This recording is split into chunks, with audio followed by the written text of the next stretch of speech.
On my orders, the United States military has begun strikes against al-Qaeda terrorist training camps and military installations of the Taliban regime in Afghanistan. These carefully targeted actions are designed to disrupt the use of Afghanistan as a terrorist base of operations and to attack the military capability of the Taliban regime. These acts of mass murder were intended to frighten our nation into chaos and retreat. But they have failed. Our country is strong. A great people has been moved to defend a great nation. Terrorist attacks can shake the foundations of our biggest buildings, but they cannot touch the foundation of America. These acts shatter steel, but they cannot dent the steel of American resolve. America was targeted for attack because we're the brightest beacon for freedom and opportunity in the world, and no one will keep that light from shining. You came to Afghanistan to defeat terrorism, and we, Afghans, welcomed and embraced you for the liberation of our country. Together, Bin Laden existed in Afghanistan exactly 17 years before our government existed. We inherited him, and the fact is that such people were instigated by the CIA and by the government of America at that time to go and fight the Soviets. And such people were called the heroes of independence. And all of a sudden they have changed now to terrorists.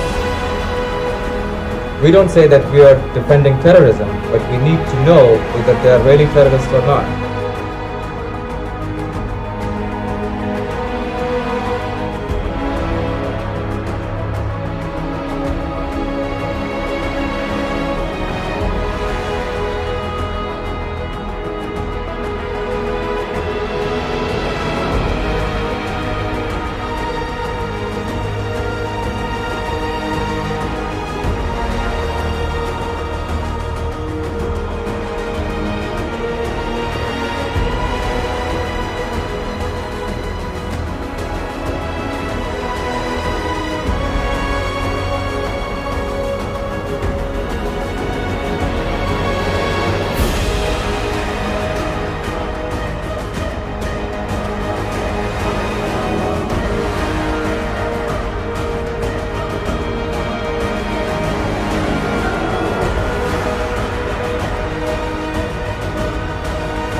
Tonight, I can report to the American people and to the world. The United States has conducted an operation that killed Osama bin Laden, the leader of al-Qaeda, a terrorist who's responsible for the murder of thousands of innocent men, women, and children.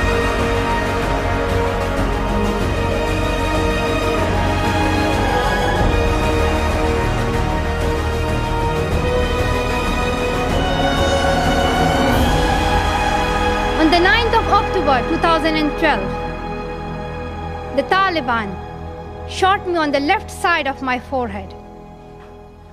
They shot my friends too. They thought that the bullet would silence us, but they failed. And out of that silence came thousands of voices. The terrorists thought that they would change my aims and stop my ambitions. But nothing changed in my life except this. Weakness, fear, and hopelessness died. Strength, power, and courage was born.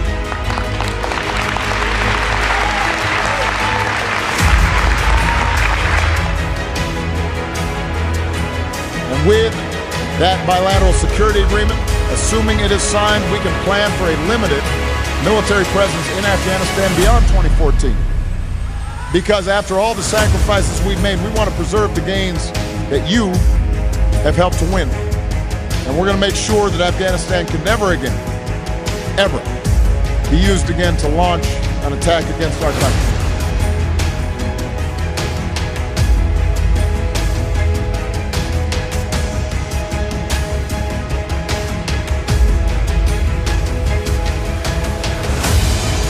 We had peace talks scheduled a few days ago. I called them off when I learned that they had killed a great American soldier from Puerto Rico and 11 other innocent people. They thought they would use this attack to show strength, but actually what they showed is unrelenting weakness. The last 4 days, we have hit our enemy harder than they have ever been hit before, and that will continue. Love for America requires love for all of its people. When we open our hearts to patriotism, there is no room for prejudice, no place for bigotry, and no tolerance for hate. The American people are weary of war without victory. Nowhere is this more evident than with the war in Afghanistan. My original instinct was to pull out, and historically, I like following my instincts. But all my life, I've heard that decisions are much different when you sit behind the desk in the Oval Office.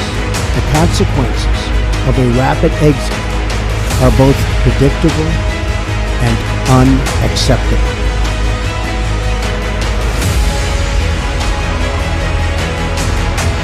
نعم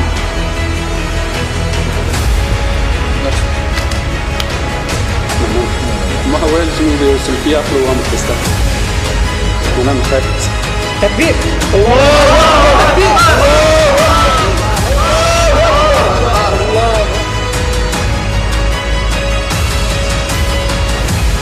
Last night in Kabul, the United States ended 20 years of war in Afghanistan, the longest war in American history.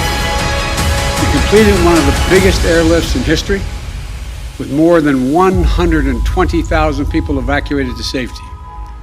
That number is more than double what most experts thought were possible. No nation has ever done anything like it in all of history.